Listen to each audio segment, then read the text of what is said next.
Welcome to the Dream 100 Show, the epicenter of influence, collaboration, and exponential growth. You're about to discover the power of relationships. Dream 100 relationships. And you're one relationship away from a totally different business and life. This is your host, Michael Tasner.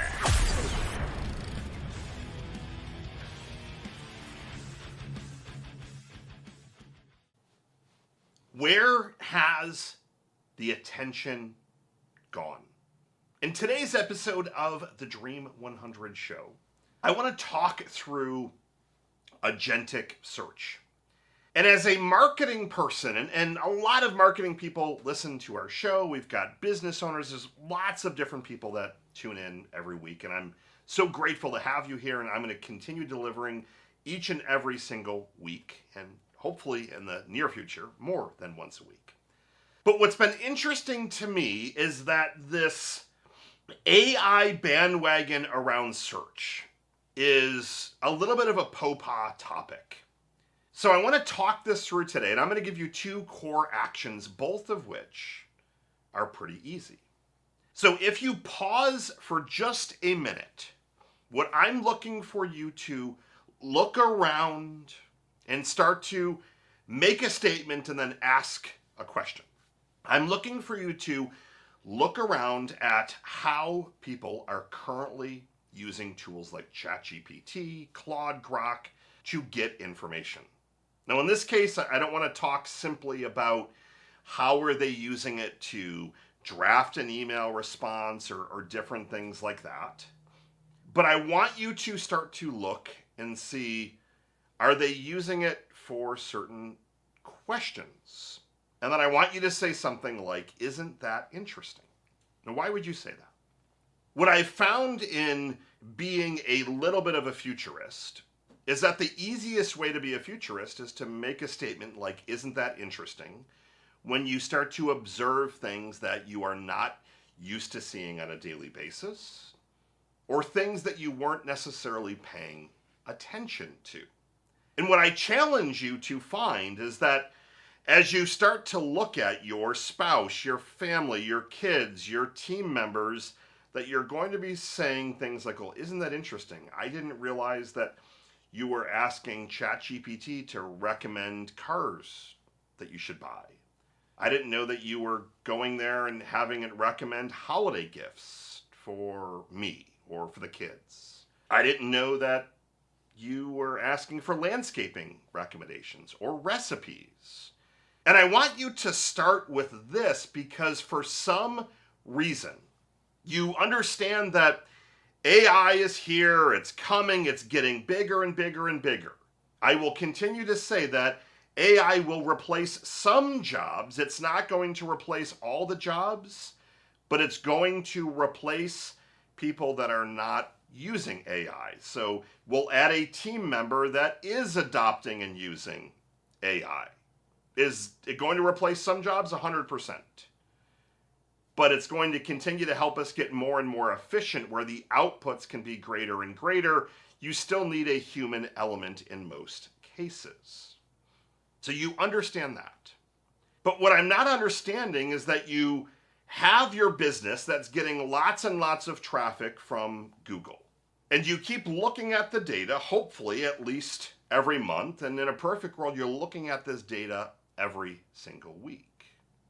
What I want you to start to look at is, are there some declining numbers?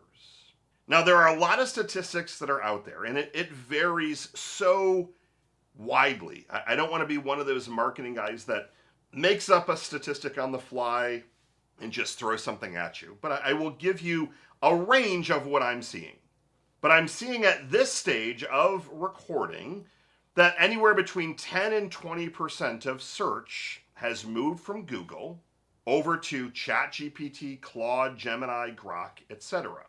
The next 12 months, it's forecasted that 50 to 70% is going to move. So if you know that data, that, hey, well, the attention it's moving.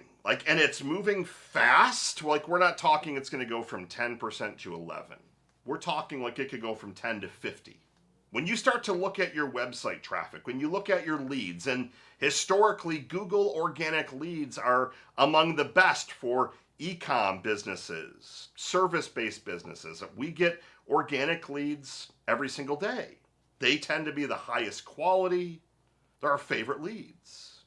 So if you know that those leads from Google are going to start massively declining, and they're going to pivot their way over to agentic search, why are you not taking action? You need to pause a lot of the other stuff that you're doing and get your battle plan in place. And I'm going to pivot in just a minute. I'm going to give you the core, simplified down battle plan that focuses on one thing only. Now, yes, you could do a bunch more. There are lots of different things that you can do to get on this trend and make sure that you don't get lost in the dust. However, we're going to focus intensely on one. But at first, I just want you for the next week or two to be looking around you and saying, isn't that interesting? And when I've done this, and I do this on a daily basis, not just with ChatGPT, but other things in general. I want to be looking at where human behavior is pivoting, what things are happening in line.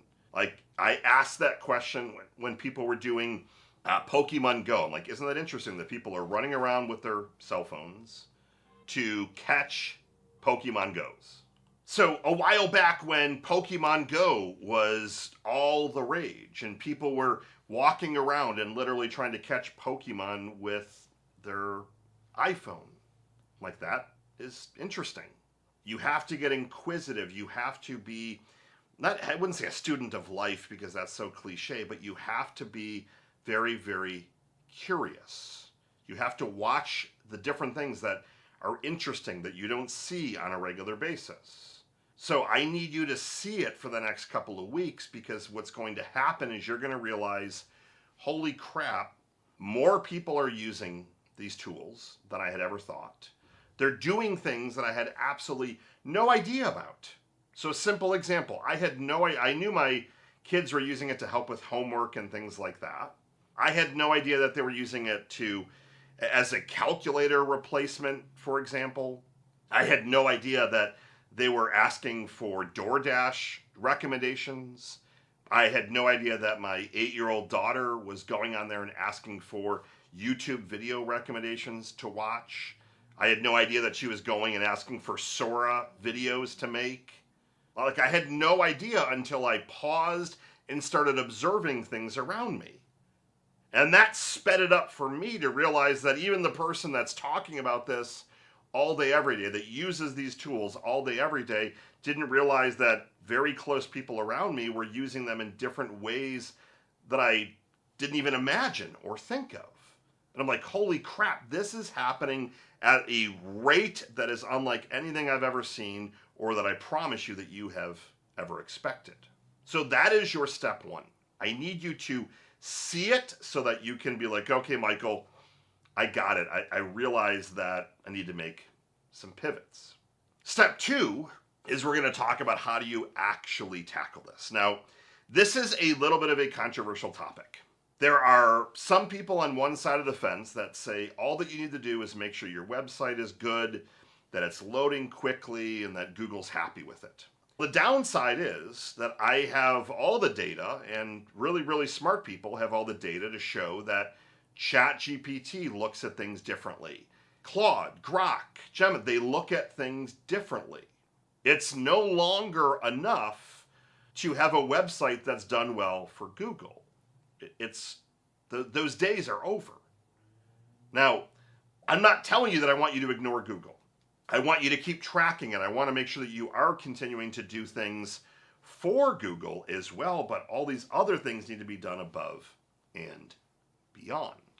So what does that mean, and what does this actually look like? The good news is it's very, very simple. So when I started my first marketing agency, I was extremely young. So if you know the story, I was 15 years old when I started my first marketing business. And I started writing a newsletter. I wrote the first one like 4 months after I started. It was so bad.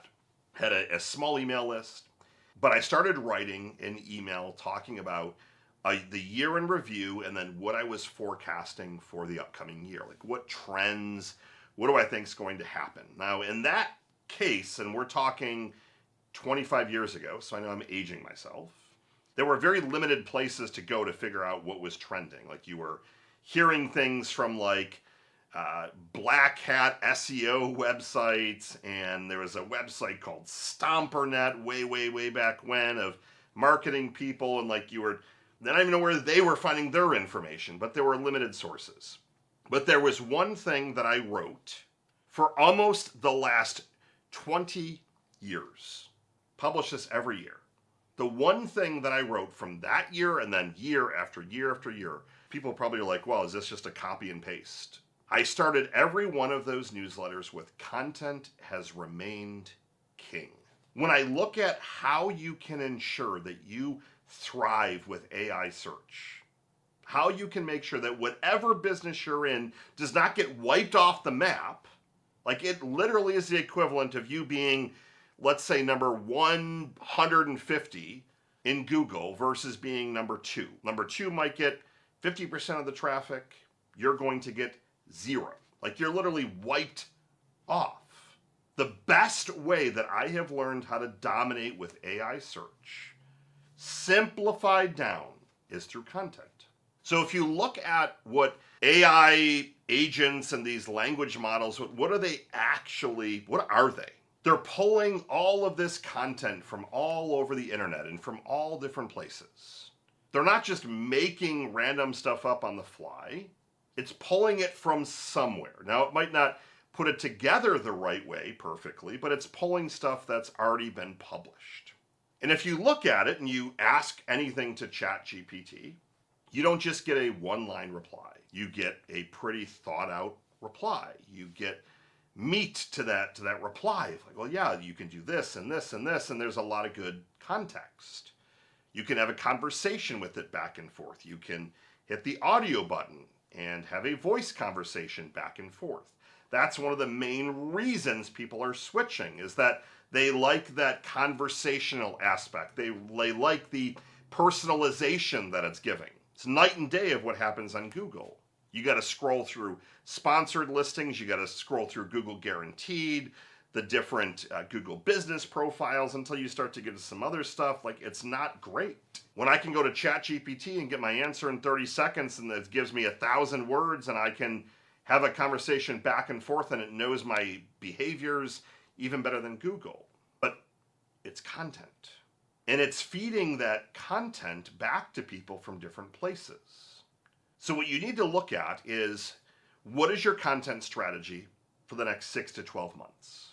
And when I say what is your content strategy, I'm talking not just, oh, we're posting one blog a week and one Facebook post and one reel. And I need to see you take whatever you're thinking of posting and to 10x it. 10x, 20x. Well, Michael, we were going to do 2 blogs a week. You're saying you want me to do 20? Well, I know you're probably not going to do 20, but if you're aiming for 10x, maybe you're going to hit 10 or 5 when you were originally thinking 2.